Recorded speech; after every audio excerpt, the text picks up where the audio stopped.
Hi, happy Sunday. Welcome to Tracy Tries Kitchen. We're going to be making Almond Crescent cookies with almond flour. And I just wanted to make sure everyone knew that I am taking all of the proper precautions. I'm wearing the gloves. I'm wearing my grandmother's apron and my mask so that I don't breathe on my food that I'm gonna eat, and I don't want to get hair in my food. Just, want y'all to know that I'm using the utmost care for this recipe here, okay? Okay, so I can't wear that. I can't wear that at all, okay? And I'm afraid this is gonna have to go too. Okay, so let me back away. And I will keep on the gloves just because they were too hard to get off. On. What? All right, so today, boys and girls, we're gonna be making Almond Crescent cookies, as I stated earlier. Well, let's see, you set your oven on 325 for preheat. They serve 18, so it says. Prep time is only 10 minutes, cook time is 20 minutes, and so the total time involved is 30 minutes. What we're gonna put in this recipe is 1 cup finely ground almond flour, which I already have measured out here in my lovely owl measuring cup. Yes. And let's see, 3 tablespoons of butter, which I took the stick of butter and I cut off 3 tablespoons and I heated it up in this little measuring cup. And then 5 to 6 tablespoons of powdered sugar divided. So we're only going to use half in this part and then half later, okay? Okay, that's what divided means. Okay, a half a teaspoon of vanilla extract, 1/8 of a teaspoon of salt, and 1/3 cup raw chopped pecans, or pecans as some people wrongfully say. Yes, okay. So that's that side of the recipe that tells you everything to get. Now for the other side of the recipe, we've already preheated our oven. We've already lined our baking sheet with parchment paper. We have it right here, okay? You don't really need to see that it's lined, do you? Can't you just believe me that it's lined? Gosh, me, people. All right, now the next thing it says to do. Okay, so for real, I gotta go get this hair out of my face. Please stand by. Okay, that's so much better, isn't it? So now what we're gonna do, I'm gonna move you down here so you can see what I'm doing. We have this large Pampered Chef measuring cup, but I use it as a mixing bowl. So then we take our 1 cup of finely ground almond flour. Yes, I removed the gloves because I can't stand them. And we just dump them in there like that and give it a little tap, tap. All right, so we have that. So now we need 3 tablespoons of powdered sugar. All right, so this is a cool little measuring device that I got off of Amazon. It's got dry measure and wet measure. So we're gonna do the dry measure and we're gonna put it on 2. There, it's right there. Good night.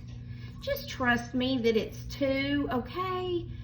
So you wanna get it right there. And then I scooped all this out. Now I'm gonna scoop it all out again because we wanna measure out 2. And I'm just gonna kinda pack it in kind of like that. Well, there's 2, and now we just turn it upside down like that, and we just push it in there like that. Well, then we're just gonna do 1 more. Okay, you move over there. Okay, now I'm spilling stuff. Let's do it like that. Yeah, let's just make a mess with it. That's fine. I mean, if your kitchen doesn't end up covered with powdered sugar, can you really say that you cooked anything? There's another tablespoon. So we just do like that and then throw it in there. Okay, so now we have that. So now we're gonna add vanilla. And how much vanilla did we say? We said a half a teaspoon of vanilla. Well, over here, we also have measuring spoons with owls on them because I got these for Christmas and they all match, okay? So we're just gonna put a half a teaspoon. Is that a teaspoon or is that a tablespoon? Oh, that's a half a teaspoon, yeah. It's always good to measure twice and cut once, and it's always good to make sure that you're reading things right. Yeah, so we're just gonna pour that in there like that, okay? And salt. Now the salt says 1/8 of a teaspoon, and if my math is right, I believe 1/8 is half of a 1/4. If that's not correct, don't tell me, because I've been lied to my whole life. Hold on. Okay. So now we're just gonna do it kind of like that. That's about a half. It'll be fine. Yeah, nothing has to be exact. I'm gonna gently place that in there, okay? So then the directions say the 1/8 of a teaspoon of salt, and we're gonna, I said mix, okay, in a bowl until a cohesive dough forms. This ain't gonna be, it didn't say to add the butter. Let's add the butter, because we can't make a dough without the butter. I copied that just as it was written. What in the world? All right, let's try this. We're gonna add the 3 tablespoons of butter. So just in case you're totally new to baking and have no idea, when you buy a stick of butter, those little lines on the side of the little package, the little paper that's wrapped around it, each one of those lines represents a tablespoon. Now, I guess this would be more of a cohesive dough than it was before I added the butter. Alrighty, well then it says to add your pecans, mix in chopped pecans, okay? You can use your hands to help mix the pecans if needed. Scoop dough and form into log, then shape into a crescent shape. Now, if you're not real sure what a crescent shape is, just look at the moon. You know, it's like a frowny face, but we don't like frowny faces. You turn that frown upside down and make it a smiley face, okay? All right, I'm gonna use my hands, but don't you worry, because my hands are clean. Last time I checked, anyway. Because we want to make sure that this gets all gummied up, because you don't want it to stay all loose, you know? All loosey-goosey. Now, I would imagine that this recipe is kind of like pecan sandies. Did y'all ever eat pecan sandies? I love pecan sandies. But since I can't have gluten, then I have to use an alternate source of flour. So I chose almond. Now, if you can't have almond flour, you can always go to Google and you type in whatever flour. They have all kinds of different flours. They have one called Kosovo. I don't know, Kosovo. I think that's a location instead of a flour. But anyway, they have all kinds of different flours. Or you can just look up one using regular old white flour. White flour, okay? All right. So then it says form into a log. I don't know if that's a big enough log, because I don't know if that's going to make a crescent shape. We might want to add a little to it. We might want our log bigger. What? That wasn't very nice, Tracy. Well, all right. Maybe more like this here, okay? And then to make the crescent shape, we're just going to do it something like that, okay? We're going to make each one just perfect, and then I'm going to lay it on that lined baking sheet. Now, it said if you don't have parchment paper that you could use that baking silicone stuff, that silicone mat stuff, but I don't have none of that, so I just use parchment paper. It's all the same. Let's roll that up like that. And then we're just gonna, oh goodness, I might be making them too big because there's supposed to be 18 of them. I think my logs are too big. What? Yeah, we need to, Lord, I'm trying to feed a grown man with these cookies. I'm just making them for me. Yeah, let's reduce the size of that one, and we'll just do more like this and like this. Okay? Yeah, that looks a little better. We don't want it to be too big, do we?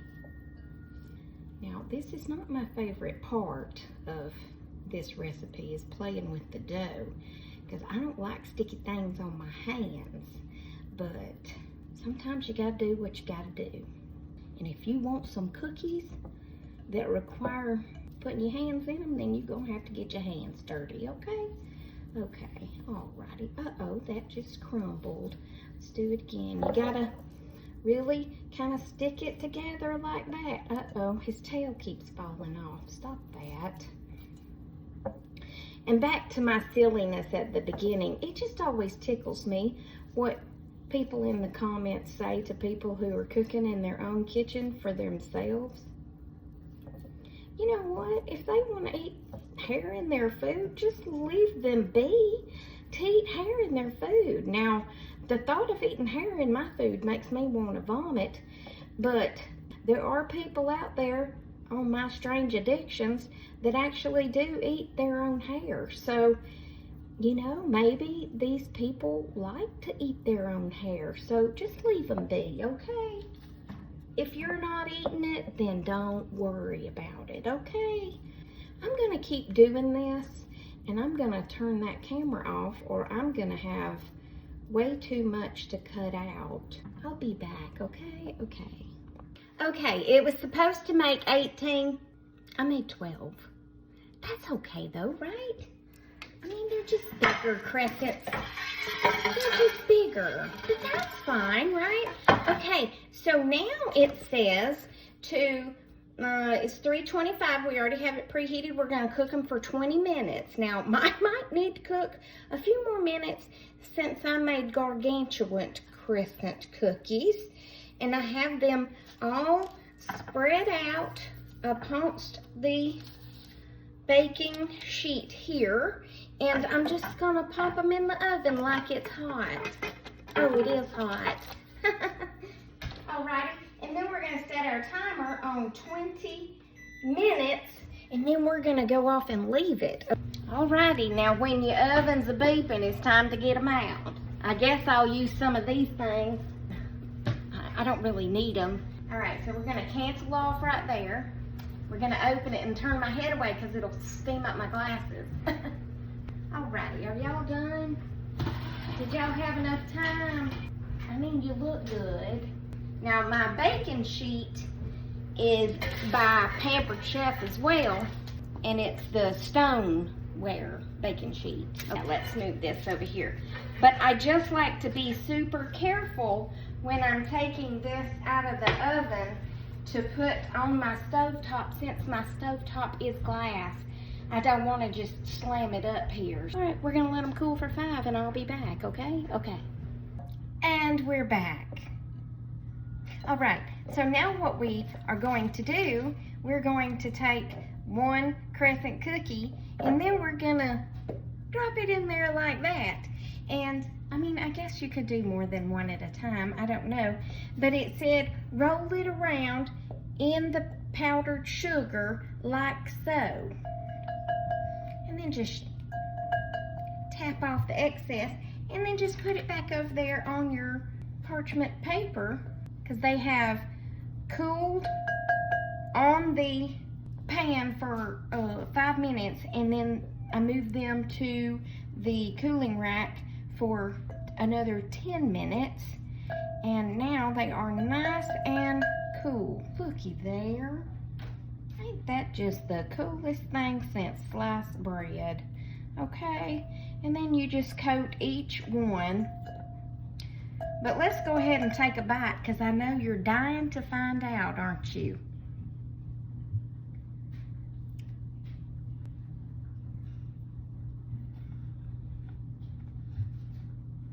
Mmm.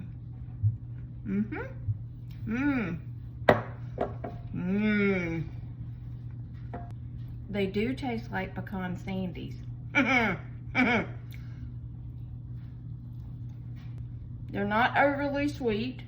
I mean, the only sugar is the powdered sugar that went in them and the powdered sugar you roll them in. So, they're really good. It'd be so good with a cup of coffee. Too bad I don't have any decaf. And I ain't making a regular cup of coffee because I don't want to be awake all night. Y'all, these are really good. These are really good. Uh-oh, I broke it. That's so sad. What? You worry about yourself, okay? Okay. That's the last one. I want to lick this off my fingers so bad. I mean, you know what? They're my fingers. I'm just going to put y'all on hold so you can't see it, okay? Okay.